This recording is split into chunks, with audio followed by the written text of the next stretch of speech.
Welcome to Color Me Green, a podcast focused on making the world a greener place. It's getting closer to my second favorite holiday of the year, and that means we're going to talk Christmas. Today, we are discussing how we can still celebrate the holidays, but in a more sustainable way. The one thing that makes me cringe about this time of the year, about pretty much every holiday, but it's how wasteful we are. We go about doing things a certain way and then don't realize the amount of waste we produce because of it. So today we are going to discuss a few ways we can cut down on the amount of waste we create during the holidays. Also, stay tuned for the end of today's episode because I'm doing, drumroll please, a little giveaway to help someone start or continue their sustainable journey.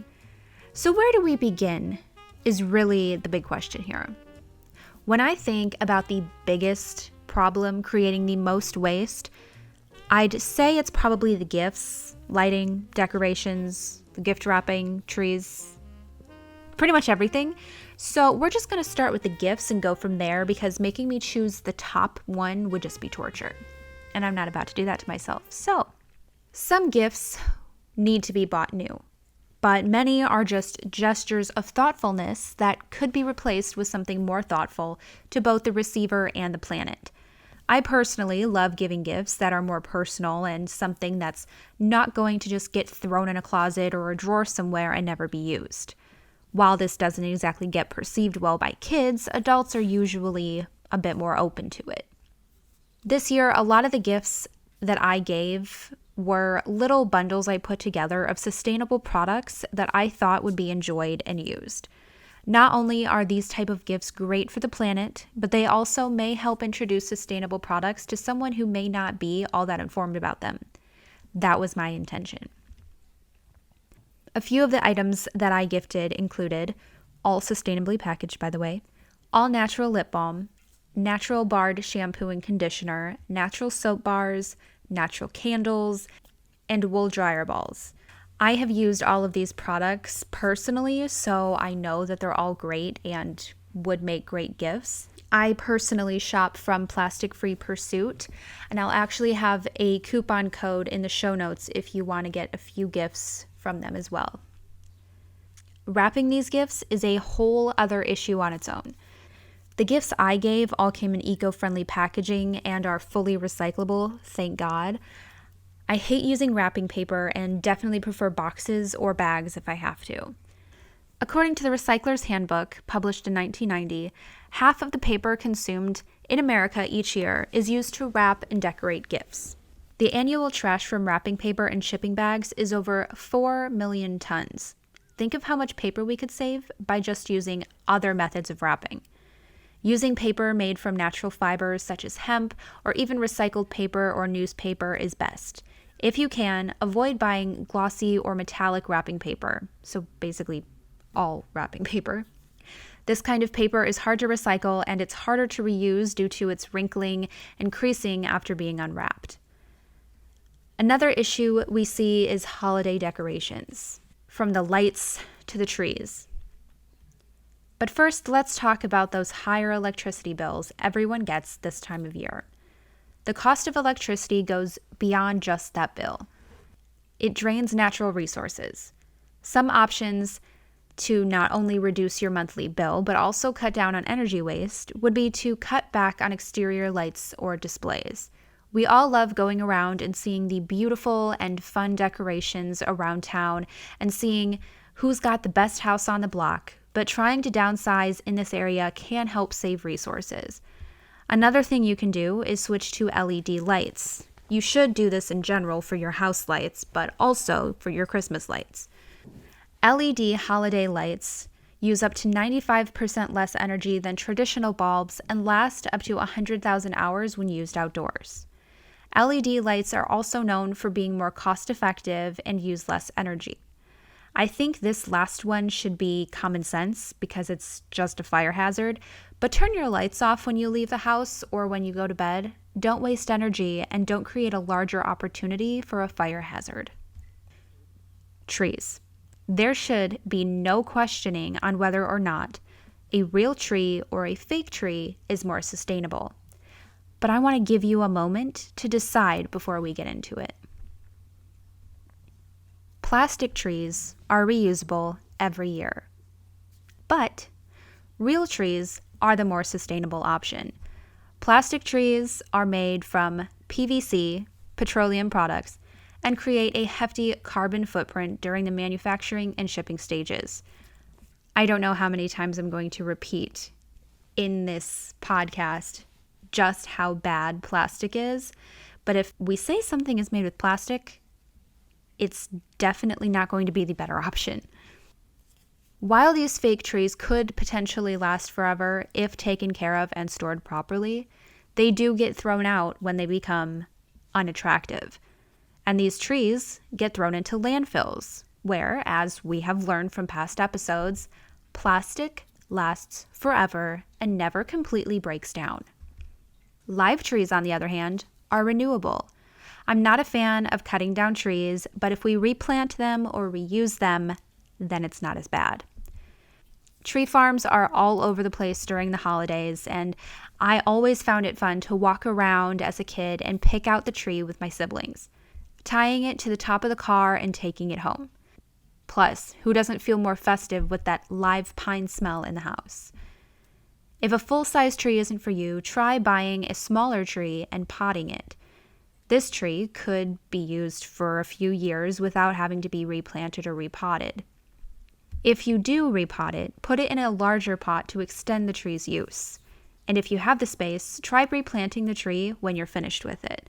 As I've mentioned with composting, putting things back into the earth that came from the earth is the best thing to do. Imagine using your tree during the holidays and then being able to replant it in your yard and not only help the air quality, but also the look of your yard. Sounds like a win-win to me. Can you do that with a fake tree? Nope, didn't think so. Last but not least, we are going to talk Christmas cards.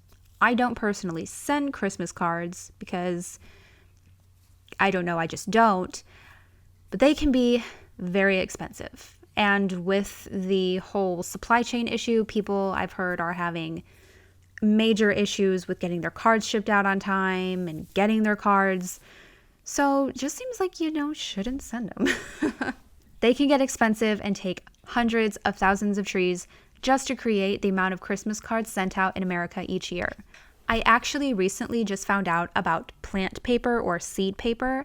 I was trying to get my boss to agree to seed paper cards this year, but maybe next year. Instead, we have added seed paper ornaments. They are lightly decorated, like a little design on them. They have our company logo on them, and they can be easily hung on a tree. Once you're finished with them, they can be planted in the ground, and they grow wildflowers. I loved the idea of being able to repurpose something that would normally just be thrown in the trash and have it be used to create something in nature and cut down on waste. There is always the option for e-cards. These are obviously a great alternative because there are no trees being used, no transportation emissions, and no waste. I personally feel that they just aren't very personal, just because I love hanging photo cards up on my fridge and seeing everyone's photos. And when you can feel and touch something, it's just, more personal. And once you open an e-card, that's it. That's just it. What do you do with it? But that's just my opinion. Still a better option than traditional cards, though. Overall, I just like to say, reduce, reuse, and recycle. It's a highly used phrase that I live by. Obviously, it's in the end of the episode. Every single episode. We can all have a greener Christmas just by being a little more mindful of what we purchase and how we go about our normal traditions and actions around the holidays. Let me know what you plan on doing to be a little more green this Christmas. Okay, now for the best part. Let's get into the giveaway. I have put together a little bundle of a few of my favorite products that I have purchased from Plastic Free Pursuit. The winner of this giveaway is going to receive the following: a pack of 6 ocean blue wool dryer balls. They are a different assortment of shades of blue, And I personally have this particular color set and I love it. I normally use about 4, I believe, in my laundry to replace dryer sheets, and I'm obsessed with them. They actually do cut down on dryer time. I go down, get my laundry, and it's not even done yet, and the clothes are already dry. So that's amazing. Personally, love them. Hopefully the winner does too. These next 2 I also personally have. If you are a dude, don't mind the pink color. The smell is gender neutral, if you will. Vanilla and coconut, quartz, shampoo, and conditioner bars. I will leave instructions on how to use both of these in the package because they are obviously different than bottled shampoo and conditioner, but they are amazing, and I have not bought shampoo and conditioner in months. And I have only gone through 2. I'm not even finished with my second shampoo bar yet. I've gone through 1 and I'm halfway done with my second one, and I'm still on my first conditioner bar. If that says anything about how amazing they are. And think of how many shampoo and conditioner bottles you go through. So amazing. So I figured that these would be a great introduction for someone who's trying to start their sustainable journey. And next, I couldn't get the scent that I wanted because I have the peppermint flavor and there was only lemon left. And I don't know if I feel like lemon is sometimes an acquired taste. So I got unscented, plastic-free, all-natural lip balm. I have the peppermint flavor, but I mean, in general, it's an amazing product. It comes in a cardboard tube. It's great. And then you don't have a plastic container. So love that product as well. And next we have a bar of soap in the oatmeal honey. I'm still waiting for my lemon thyme one to run out, but I'm very close to doing that. So I actually have the oatmeal honey bar that is going to be entering my shower next. So I love the scent. It's not very like overpowering. So I felt like it would be a pretty nice scent to just add in there. And then last but not least, I have included 3 bent stainless steel straws. I have a ton of these. I love using them for my coffee in the morning or just about anything you drink out of a straw. So overall, there is 6 different products, 8 products overall. Now, if you would like to enter this giveaway, the rules are as follows. Leave a review of Color Me Green on your preferred podcast platform. Follow Color Me Green on Instagram and share the giveaway post on Instagram on your story. And I will be announcing a winner in the next episode next week. So stay tuned to find out. The giveaway gift will obviously be a little later than Christmas, but that's fine. This is just the season of giving, so it's not technically a Christmas gift. So head on over, enter the giveaway, and good luck. I want to thank you for listening to today's episode of Color Me Green. New episodes are going to come out weekly, and hopefully each one has something you can take away and learn from. I currently have a ton of episodes planned, but if you want to request a certain topic to discuss, please feel free to message me on the show's Instagram at Color Me Green Podcast, linked in the show notes. If you loved today's episode, please make sure to leave a review, as I will be randomly picking reviews every week as they roll in to read on the show. One of the best ways to help change the world is to share this episode with a friend and let them also learn what they can do to live more sustainably. And as always, remember to reduce, reuse, recycle, and live green. See you next week.